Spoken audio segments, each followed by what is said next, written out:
Hey, what's up, guys, and welcome back. The December and last patch of the year is now live, and it brings with it 3 new in-game features, the end of America Chavez as we freaking know it, and a huge adjustment to Snap's #1 villain, the biggest on the naughty list, Alioth. It kind of feels like a small expansion, if you will, and should be enough to keep things fresh in Snap for the remainder of the year. Okay, Second Dinner sure did pack everything they could into this update. There's a lot to break down. We've got cards that are reworked and reimagined completely. The typical buffs, we've got some nerfs, and then, of course, the features. So we're going to start with those reworked kits, and probably the biggest change we've ever seen to a card in Marvel Snap, America Chavez. Say your goodbyes to the Chavez of Christmas past, the 6'9", the only true deck thinner within the game with one of the most unique abilities at that.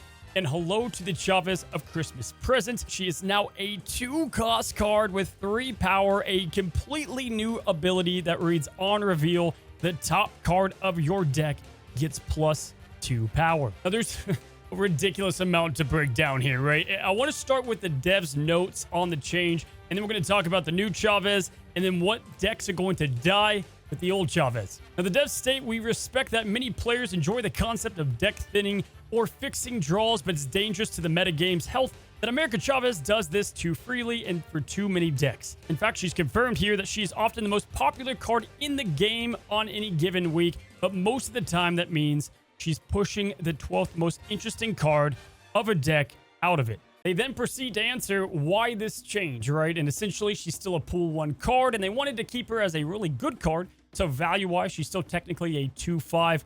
It's crazy that she's going from a value consistent play to now more combo oriented, and they're interested to see what cards she works along with. Now, answering that myself, I mean, just at first glance, not really diving too deep into it, but, you know, Black Panther, Brood, Mr. Sinister, Iron Man, they're going to love this new synergy. And Wong, there's some, you know, creative things that you can do there. She-Hulk would double up decks with Moon Girl. There's definitely great synergy as a new combo card, and she has good stats to back it up. It's funny she's going from like the standard super competitive value play to now a combo play. Those are like direct opposites in terms of greediness. I don't know. I think she's going to get plenty of play. There's some unique and cool ways to utilize what she will do. She's not exactly forged because it's not the next, you know, card you play out. In fact, we can now get cards bigger than we have because we have a new power-up ability. And Sebastian Shaw is a new card that will also like this change on occasion. Howard the Duck, even, who knows? Maybe he's not, but you know, maybe there's synergy there. Now, look, guys, you're entitled to the way you feel about this. Completely understand it. Without question, there are 2 camps though of Chavez people. You've got the lovers and the haters, or they thought she was a boring card or a nice card that they can have for more consistency. With myself ultimately probably landing on the creative deck side. I always love different combos and cards, and this is going to open up archetype play in my overall opinion.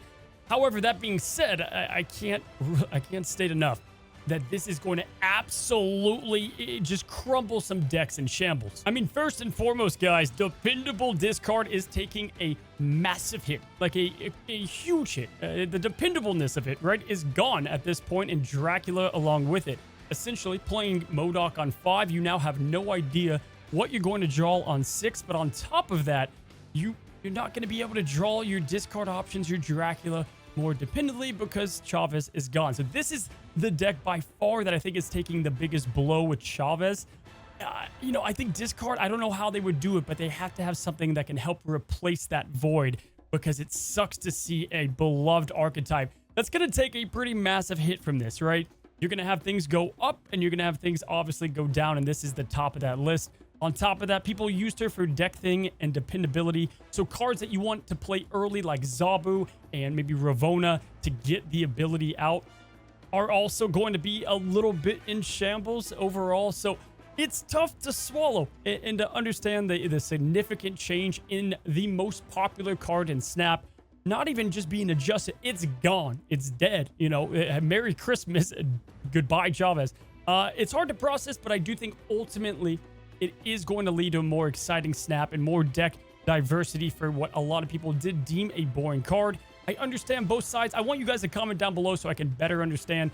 Are you team Chavez buff or nerf? Now for the next card that got a big text change, and it's far less impactful, but it's definitely interesting. We have our 3rd Infinity Stone being adjusted with the Mind Stone keeping the same 1/1 stat line, but instead of an on reveal drawing 2 stones from the deck, you now have an on reveal that draws 2 1-cost cards. Freaking poor Thanos over here just enjoying a nice cup of cocoa fireside, and then boom, takes an uppercut to the face. You know, in a meta he's not even hugely prevalent in. Now we've seen a lot of stones get adjustments. The Space Stone, we obviously had the Soul Stone, which I hated that adjustment. The Mind Stone change isn't as big of a deal as you think. I stood behind hating the Soul Stone. 1-cost cards aren't played much in Thanos decks, outside of maybe Zoo, which aren't too popular at the moment. So Zoo you can make a case for, but everything else, for the most part, you're kind of just having the stones. So you're not going to see a big difference. They stated they want maybe either locations or cards to be able to give you random Infinity Stones. And if you got the Mind Stone from that, it's horrible. So they wanted to get ahead of this. And maybe it opens up some cool deck building with, you know, maybe grabbing Deadpool early. I don't know, but I think there are some room for some deck creativity here with Thanos. But overall, that is the change to the Mind Stone. Next up, the Nerfs. Dear Mr. Santa / Ben Brode, this Christmas I have been as nice as possible, and all I want is an Alioth Nerf and an adjustment to Areo if you find the time. Cozy, I'm happy to tell you, we've adjusted Areo. You bring an Areo back to the pre-nerf dominant. Can I use her again? Happy holidays! Now I need time to cool down. We'll get to Areo, but we did have one Christmas wish come true, and that is Alioth, the #1 villain, easily the top of the naughty list this year for all of Marvel Snap's community, is finally getting nerfed. The pre-nerf version here, the 6-3, was appearing in 1 in every 4 games of Marvel Snap, and obviously that's way too much. Now the win rate was good. It was about 50%, but it's a feelings check, right? I don't need stats to tell me people, the majority, hated this card. Now they are changing him again from the destroying every card that anyone played at the location, no matter if they were revealed or unrevealed, Alioth killed them, to going down a power point, 6-2, and now Alioth can only destroy all unrevealed enemy cards at the location. My friends, damn it, I think this may have done it. Here's the thing. I think the devs have said it best. It went from being the in-game catch-all best card, especially if it had priority, to absolutely requiring it. I think Alioth is still going to have a place in Snap, and obviously that's important. And there's things like in negative, he's probably even better. However, I do want to state, this is massive. It's going to give you a lot more security in playing down the last turn. I can't tell you guys I was the #1 cube donor of leaving games in fear of the opponent, maybe, possibly having Alioth, even if it was from like the hub or something, to now, if you have priority, if you have the glow around your name, you can play safely, and no matter what, Alioth can do nothing, and he's only going to be 2 power at that. Now, here is the deal on top of that. He's kind of a dead card if they don't have priority. He is played in a lot of decks that do very well in establishing priority. But listen, I think this is obviously a very big change overall. And in turn, I think cards like Loki might get a small nerf just because people aren't playing Alioth as much. That made Loki even better. You don't have to fear that all as much. I know a lot of people wanted to see Loki nerfed. I think, if I'm being honest, it took a long time for them to get the Shuri nerf because they wanted to make it right without killing the card. I would bet Loki is on their minds, guys. It's not on this one. It might be in the future. We're going to have to see, but I want to see how a post-nerf Alioth affects Loki overall. However, quickly, I do want to say it is a buff in a couple instances. Mr. Negative is obviously going to like a 2-6 over a 3-6, although the deck does struggle with priority. It likes to win on the last turns of the game. And Invisible Woman and Dark Dimension. Alioth is going to kill all those cards. If they are unrevealed, they're dead, right? So you do have to take that into consideration, which is kind of cool, seeing somewhat of an ultimate counter to what could be and is a very good card at that. But yeah, Alioth, his stocks are going to go way down. Now, the next nerf is actually very massive to one of the best, if not the best, tech card in Snap. That's the catch-all. Just, he's good in any deck. Luke Cage is being adjusted. He's going to be going from a 2-2. Now, he is gaining a power point, but it doesn't matter because that effect to keep all of your cards safe from power reduction is gone. He can only do it in the location that he is played in. This is a huge change to Luke Cage into the decks he works with. Playing him on turn 2 early. That last location is negative zone. It's going to spell pretty bad news. guys, Luke Cage, man, is imperative to help you against upcoming cards like Selene. You've got, obviously, Hazmat, all these affliction decks. We've seen it time after time. This is going to dramatically hurt this card. Anytime you take in something from 3 to 1 is obviously way worse. I mean, he does combo with things like Man-Thing still. But yeah, expect Luke Cage's fall off to be pretty dramatic from this. But also, in addition, it's kind of a buff to Shadow King. Actually, not kind of. It's a massive buff to Shadow King.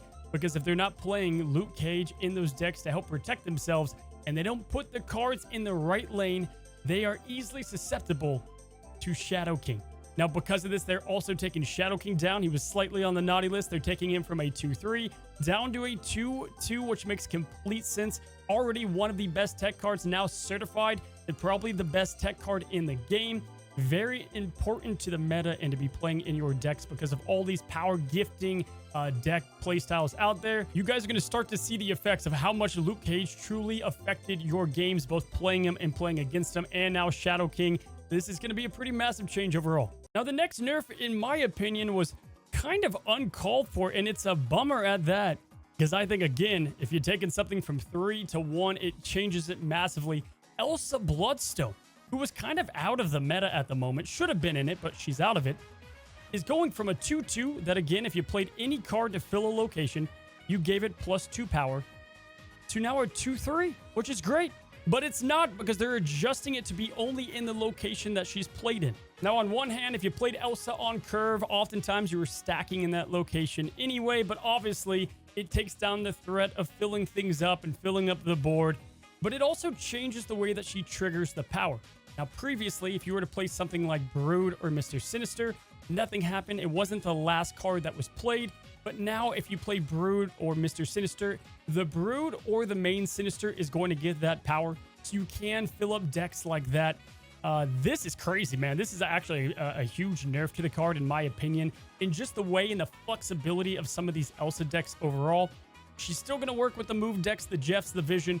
But as far as like double up decks or flooding all the locations, those take a pretty massive hit.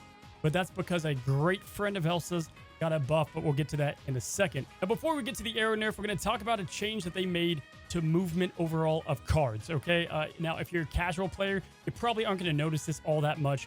However, essentially, unrevealed cards cannot be moved. They can't be moved. Outside of Juggernaut, who's going to keep that as a unique ability. He's already one of the best cards that aren't being played in the game. Now, in some ways, like Spider-Man, this is going to help the card sometimes with dependability. If you play before your opponent, you know you have a better idea of which card is going to move. And I like that Juggernaut has something unique to him. However, we have Friendly Fire, guys. Areo, she's getting adjusted, as Ben Brode stated. And I'm undecided if this is a buff or a nerf, but I have her here for now. She is going from a 5'8 to a 5'9, but unlike Juggernaut, she cannot move an unrevealed card. However, in turn, they're allowing her and changing the text to have her move the last card that the enemy or the opponent has played to her current location. Now, I got my hopes up, guys. I thought Areo was going to be... She's not played much anymore, and now this is going to... It's going to change things. I don't know. Like, if you played Areo on the location that they played a card on, she did nothing. But now, maybe they played a card at another location, and you can at least move that over to clog. So she has some uses, and she gets a power point, which is big. I will say that.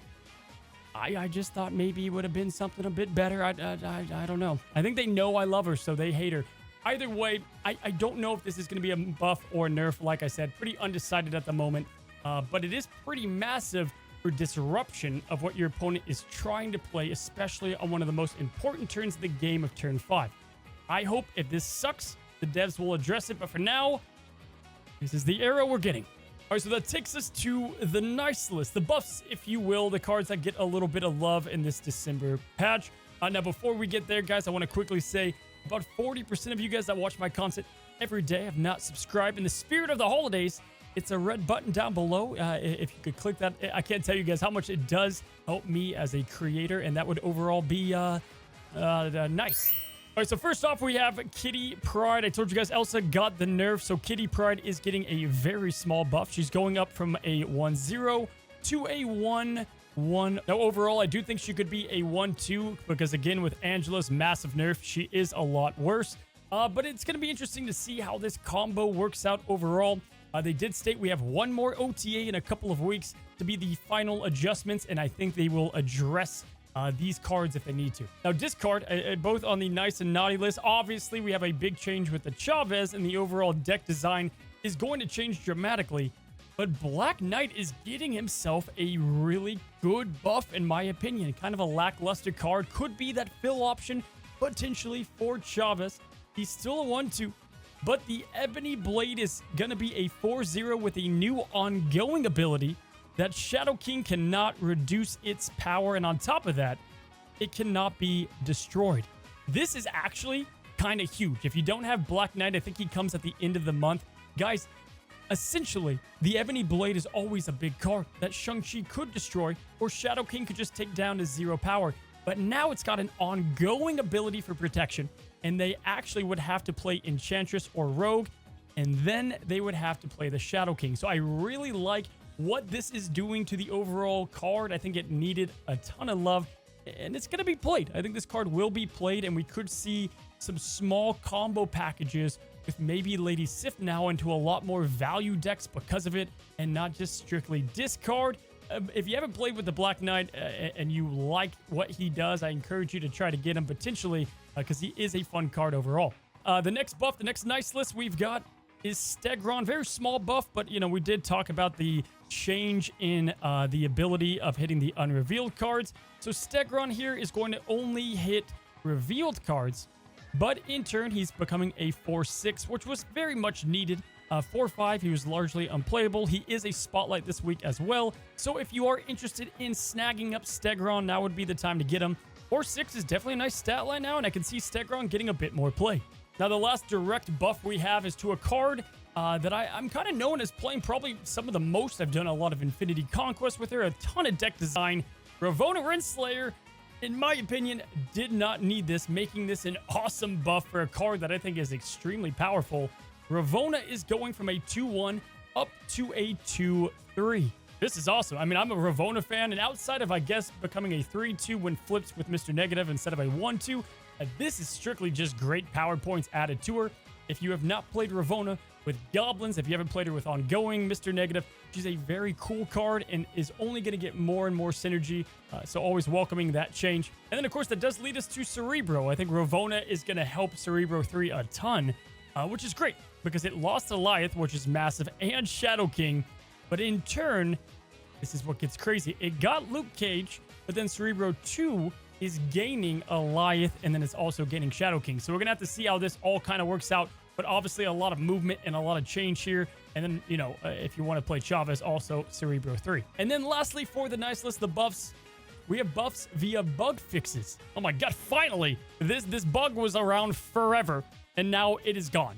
You could play Daredevil again on phones. On the PC, you were like all the way up to the screen to even see what it was. Daredevil's great, and now you can plug him into decks again dependently and maybe help on some turn 5 plays. Now on top of this, Phoenix Force, some of you guys probably don't even know that this was a bug, but if you played Phoenix Force on something like Sinister London, Phoenix Force would go and the copied version couldn't be moved. Now both of them can be moved, making her much better, and you can do a lot of cool things with this. Overall, I think Phoenix Force is a hot and rising deck, and it's going to become much better after this bug fix for more dependability. My god, there's so much to break down on this patch. So that's all of the buffs, that's all the nerfs, that's all the card changes. Let's talk about the new game features. Now, first of all, we had a lot of new voice lines added in and artifacts. I'll put the whole list here on screen. You've got Hela, Ultron, Apocalypse, Infinite, Onslaught, and Arnim Zola gaining new audio voice lines. And then, of course, Swarm has some new effects as well as America Chavez. And then, of course, emotes are finally here. They've been teased since Comic-Con, and I, for one, I love them. I think some people are gonna be pissed.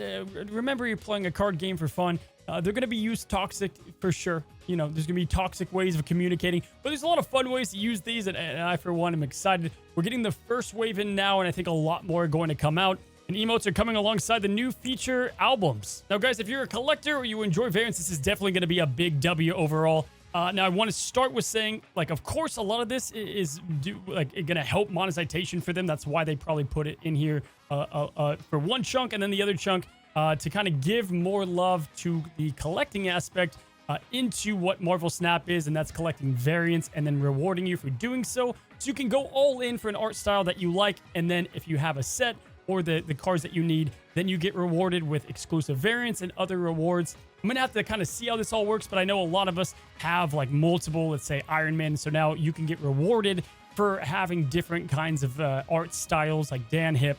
I know the first wave is Dan Hip, Jim Lee, Venomized, and I think Hellfire Gala, which is coming out in a bit here.